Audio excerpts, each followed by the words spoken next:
teoria muito importante que é a autorresponsabilidade. Primeiro nós faremos uma aula teórica, depois uma aula prática, porque a autorresponsabilidade é um dos grandes fatores que determinam a postura de poder, de força e de maturidade de uma pessoa, seja uma mulher, seja um homem.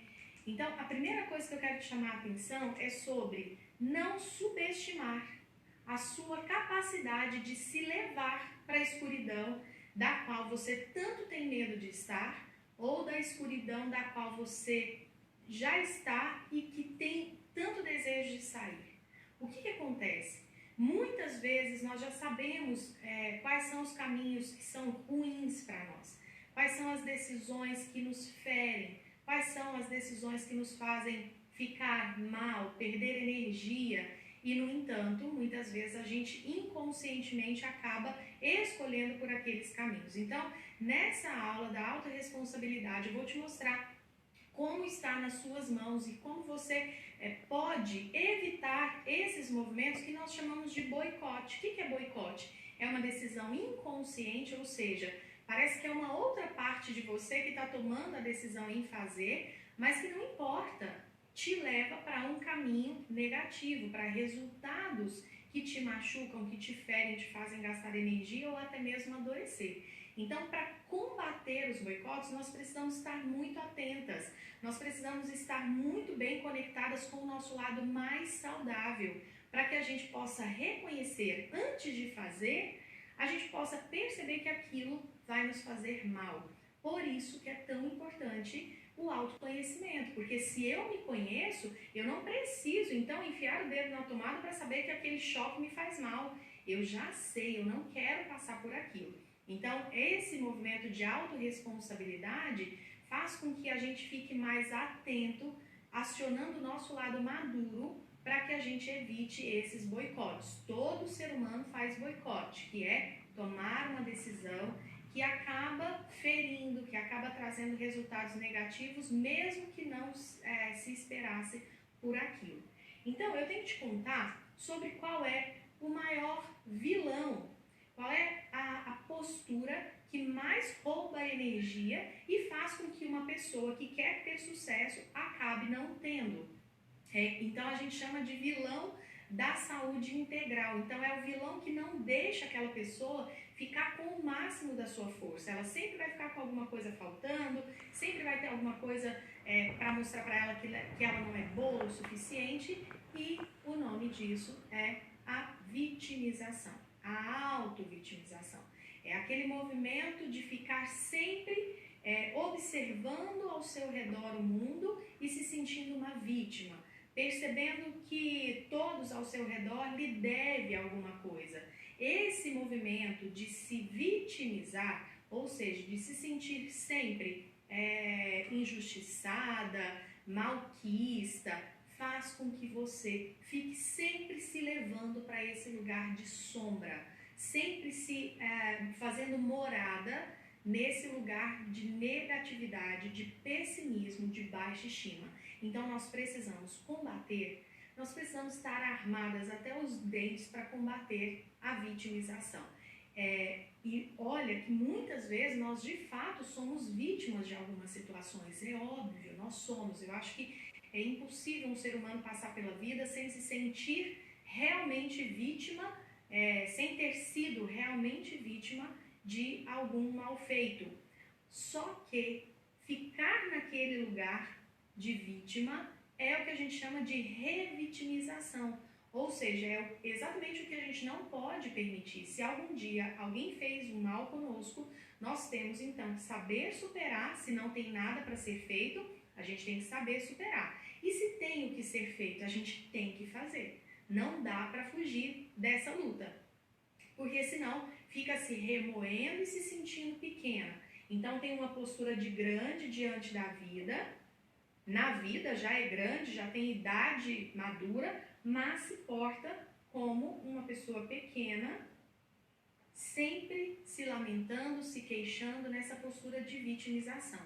Então, é muito triste quando a gente olha para uma mulher que tem tudo para estar com alto astral, ou que tem tudo para simplesmente agradecer por aquele dia, e ela, ao invés de ter essa postura, ela fica vivendo a vida nessa função de se revitimizar e, no final das contas, essa mulher acaba se posicionando no mundo como a gente chama de condição de espectro. O que é a condição de espectro? É como se fosse um fantasma. É uma mulher que ela tem o seu lugar de trabalho, ela tem o seu círculo social, mas ela parece um fantasma.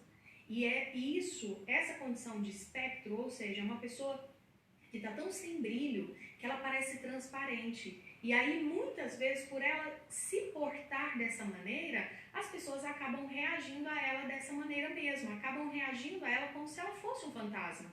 Então, parece que ali na mesa ninguém dá atenção para ela, parece que o assunto dela nunca é interessante, e isso vai só reforçando e ela vai fazendo um movimento vicioso, de círculo vicioso, em relação a essa condição de vítima que ela se coloca.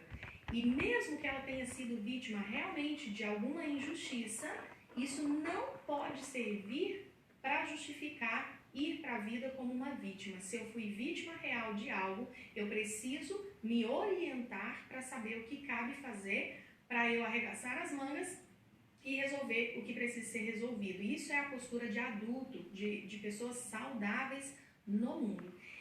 É muito triste a condição de espectro e é muito triste a condição de mulher que fica totalmente paralisada na vida por conta de algo que não vai bem. Então aqui, como nosso assunto principal do curso em si é relacionamento de casal, muitas vezes as mulheres chegam para mim numa condição de esposa espectro, de esposa totalmente paralisada. Porque se amedrontou com a situação de crise, ou porque se amedrontou com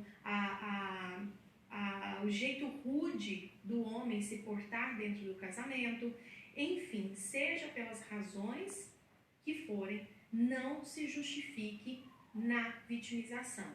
Não fique buscando informações do seu passado, informações do seu dia a dia, da sua rotina, para justificar a postura de vítima, porque isso rouba o seu brilho e aí não tem nada que ninguém possa fazer para te ajudar, ok? Então, nós vamos, todo o trabalho agora desse degrau, dessa parte 3 do degrau 2, é exatamente para te ajudar a sair dessa postura de vitimização, te dando inclusive informações práticas, fáceis de serem colocadas em prática para que você não tenha mais desculpas para justificar um mal-estar.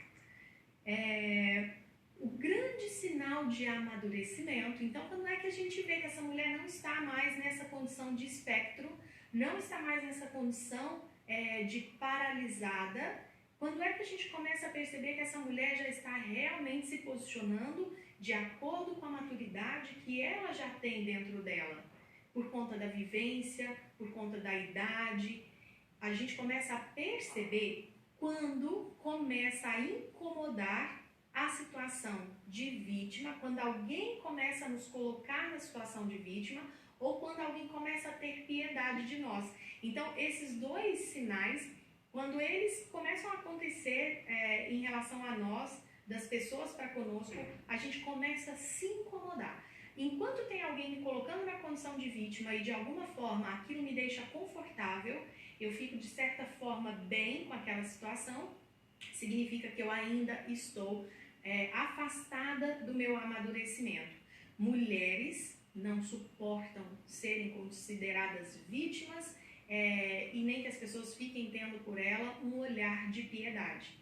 As crianças, as meninas gostam, as meninas ficam bem, se sentem muito acolhidas quando alguém tem pena, quando alguém tem dó. Então já fica aí esses dois pontos para que você possa se autodiagnosticar e perceber o quanto você está afastada da sua maturidade enquanto mulher, tá bom? Quanto mais você gostar de que te tratem como vítima, mais significa que você está afastada do seu máximo de força, da sua maturidade. Quanto mais te incomoda ser vítima, significa que mais próximo você está do seu lado saudável, íntegro de mulher. ok? De mulher madura. Então vamos lá, autorresponsabilidade, que é o tema da aula, tem a ver com o fim das queixas e das exigências aos pais e ao sistema familiar. Então você já aprendeu que quando a gente tem a concordância plena com as coisas da forma como elas foram, nós paramos de bater o pezinho de birra, nós paramos de exigir do papai e da mamãe, nós paramos de exigir que o nosso sistema familiar seja diferente para que a gente tenha mais condições de ter as coisas, de ter sucesso, de ter felicidade. A gente para de olhar para trás e a gente começa a olhar a nossa vida de fato daqui para frente, com o que é possível agora e criando condições de muitas coisas boas serem possíveis no futuro. Então, quando a gente para de criticar e exigir os nossos pais, os nossos antepassados, isso já é um grande sinal de que nós estamos no amadurecimento e usando a autorresponsabilidade. Então, eu paro de culpabilizar os meus pais, eu paro de culpabilizar o meu sistema familiar pelo fato de hoje eu estar em um casamento que não é satisfatório, eu paro de culpá-los pelo fato de hoje eu não estar trabalhando naquilo que eu gosto. Todas as mulheres do meu sistema familiar, ninguém pôde ter sucesso profissional, ninguém ganhou muito dinheiro, então a culpa é delas. Enquanto a gente ainda está nessa postura, a gente está precisando de toda força olhar para essa questão da autorresponsabilidade. A gente ainda está numa postura de pequenininha, porque quando a gente cresce, a gente já assume para nós a responsabilidade. Independente da forma como foi para eles, eu posso fazer um pouquinho diferente e com esse pouquinho construir uma grande história, inclusive para alegrá-los como forma de gratidão, para mostrar a eles que a vida que eles passaram para mim não foi em vão, tá bom? Outro sinal de autorresponsabilidade é quando a gente começa a assumir que nós agora somos grandes e que como grandes, os grandes responsáveis pela nossa própria vida somos nós mesmas. A partir do momento que eu já paro de delegar para o papai, para a mamãe, para o marido, seja para quem for, a responsabilidade de me cuidar, esse já é um grande sinal que eu realmente estou me aproximando desse exercício de autorresponsabilidade. Então, enquanto você achar que é responsabilidade do papai e da mamãe fazer algo por você para que você se sinta bem, significa que você ainda não está no movimento de autorresponsabilidade. Muito pelo contrário, você está na delegação de responsabilidade. Você delega para terceiros a responsabilidade do seu bem-estar. A chance disso dar errado, né, é enorme. E, além disso, um terceiro ponto da autorresponsabilidade é que quando a gente amadurece de fato, a gente tem um prazer em cuidar da gente mesmo. A gente tem um gosto muito grande por assumir o cuidado por nós mesmos. Sabe por quê? Porque no fundo a gente sabe que ninguém trata a gente melhor do que a gente mesmo. Que no fundo, por mais que a gente conviva 20, 30, 80 anos ao lado de um homem, esse homem nunca vai nos conhecer como nós mesmos nos conhecemos. Só a gente sabe como é que a gente fica no período pré-menstrual, só a gente sabe como é que a gente fica ao final do mês, quando a gente já está exausta da rotina, ou quando a gente aciona o botão de férias e tem 1,5 milhão de coisas para cuidar, mas a gente sabe o que a gente pode fazer para curtir cada momentozinho que a gente tiver de descanso, enfim.